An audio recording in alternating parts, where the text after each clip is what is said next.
सागर के मोती।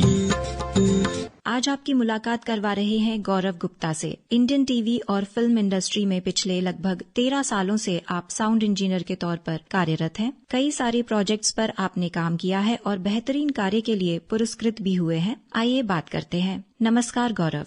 आप सभी को मेरा प्यार भरा नमस्कार।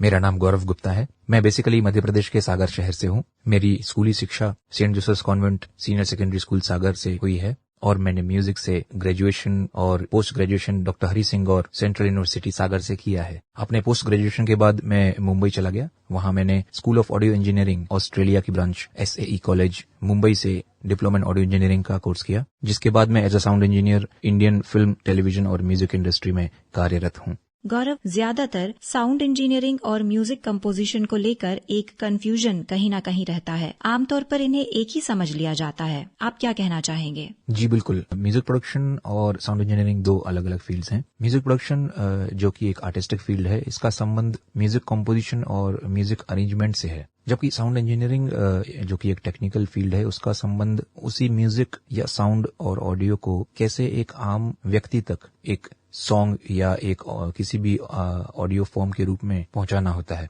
तो बेसिकली साउंड इंजीनियरिंग में कैसे एक ऑडियो या साउंड को रिकॉर्ड किया जाता है, मिक्स किया जाता है या मास्टर किया जाता है, ये सब सिखाया जाता है। तो बेसिकली अगर मैं आपको बताऊं तो जैसे किसी एक सॉन्ग को रिकॉर्ड करना है तो सबसे पहले कंपोजर उसे कंपोज करता है, उस कंपोजिशन को रिकॉर्ड किया जाता है। उसके बाद म्यूजिक अरेंज करने वाला, म्यूजिक अरेंजर जो होता है, वो डिसाइड करता है कौन कौन से इंस्ट्रूमेंट्स उसमें यूज करना है। उन इंस्ट्रूमेंट्स को रिकॉर्ड किया जाता है। जब उस म्यूजिक का ट्रैक तैयार हो जाता है, फिर ये डिसाइड होता है कि उसे कौन सिंगर गाने वाला है। सब कुछ रिकॉर्ड होने के बाद फिर ये सॉन्ग मिक्सिंग स्टेज में आता है, जहां पर उसे मिक्स किया जाता है। मिक्सिंग प्रोसेस में सबसे पहले आता है ऑडियो क्लीनअप। ऑडियो क्लीनअप के बाद इक्वलाइजेशन, जिसे हम EQ भी कहते हैं, कंप्रेशन। इसके बाद कुछ इफेक्ट्स अप्लाई करने होते हैं, जैसे कि रिवर्ब, डिले एटसेट्रा। फाइनली जब सॉन्ग मिक्स हो जाता है तब उसे मास्टरिंग के लिए भेजा जाता है या किया जाता है। अब मास्टरिंग स्टेज अगर मैं सिंपल भाषा में बताऊं तो इस स्टेज में किसी भी ऑडियो या सॉन्ग को इस तरह ट्रीट करना होता है ताकि वो किसी भी मीडियम में, चाहे वो स्पीकर्स हों, चाहे वो हेडफोन्स हों, चाहे वो टेलीविजन हो, चाहे वो रेडियो हो, सभी में एक स्टैंडर्ड रूप में प्ले हो या सुनाई दे। यही मास्टर किया हुआ ऑडियो फिर अलग अलग डिजिटल प्लेटफॉर्म्स पर सुनने के लिए अपलोड किया जाता है। जी, फिल्मों में, खासकर इंडियन फिल्म इंडस्ट्री में, म्यूजिक बहुत ही इंपॉर्टेंट रोल प्ले करता है, चाहे वो सॉन्ग्स के रूप में हो या बैकग्राउंड म्यूजिक के रूप में हो। किसी भी ऑडियो को निखारने का काम या प्रॉपरली प्रोफेशनल वे में रिकॉर्ड करने का काम, मिक्स करने का काम और मास्टर करने का काम ऑडियो इंजीनियर का ही होता है। ऑडियो एंड साउंड इंजीनियर के तौर पर आप एक लंबे समय से काम कर रहे हैं। कौन से वो प्रोजेक्ट्स हैं जो आपके दिल के सबसे करीब हैं? 2010 में मैंने purple hedge studio Bandra Mumbai में फर्स्ट टाइम ज्वाइन किया था। वहां मुझे इंडस्ट्री के तमाम दिग्गजों के साथ काम करने का मौका मिला।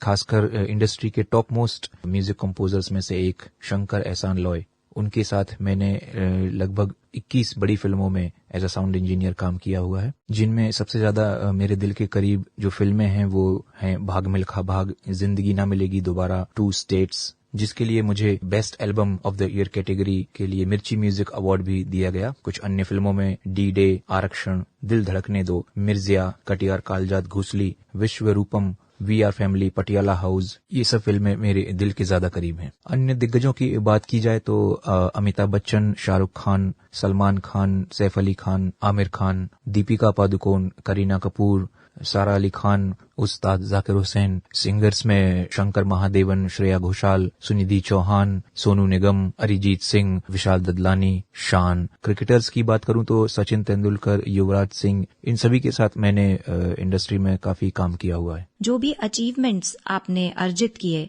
निश्चित ही संघर्षों का सामना तो करना ही पड़ा होगा। जी, जैसा कि हम जानते हैं, कोविड का जो दौर था वो सभी के लिए एक बुरा समय लेकर आया था। सभी के काम धंधे बंद पड़ गए थे, सभी अपने अपने घरों में कैद हो गए थे। जाहिर सी बात है फिल्म इंडस्ट्री पर भी इसका काफी कुछ बुरा असर देखने को मिला, जिसके चलते मुझे भी अपने होम टाउन, अपने शहर सागर वापस रिलोकेट करना पड़ा और बीच में काफी कुछ समय ऐसा गया जिसमें कुछ काम नहीं था, जिसकी वजह से मैंने कुछ पार्ट टाइम बिजनेस भी यहाँ शुरू किया। मेरा कुछ ऐसा मन नहीं लगा तो मैं वापस अपने इस फील्ड में लौटा और फिर से शुरुआत की। अपने काम को अपने घर से ही शुरू किया, होम स्टूडियो सेटअप लगाया और वहां से काम करना फिर से शुरू किया। पैंडेमिक के दौरान ही मैंने काफी कुछ काम घर से ही किया। उस दौरान मेरी फैमिली ने मेरा बहुत सपोर्ट किया और मुझे काफी कॉन्फिडेंस रिगेन करने में मेरी मदद की, जिसके चलते आज फिर से मैं पूरी शिद्दत के साथ अपनी फील्ड में काम कर रहा हूँ। वर्तमान में मैंने भोपाल गैस ट्रेजेडी पर आधारित नेटफ्लिक्स की web series the railway man के लिए काम किया है। हाँ जी, गौरव, श्रोताओं से क्या कहना चाहेंगे? मन के जीते जीत है, मन के हारे हार।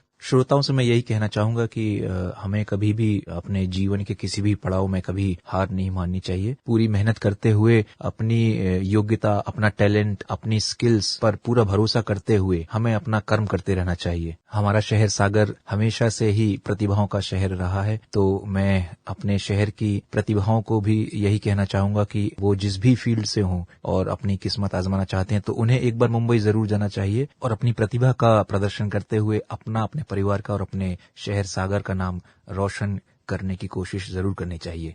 हमसे बात करने के लिए धन्यवाद और हमारी शुभकामनाएं आपके साथ हैं। जी, बहुत बहुत धन्यवाद।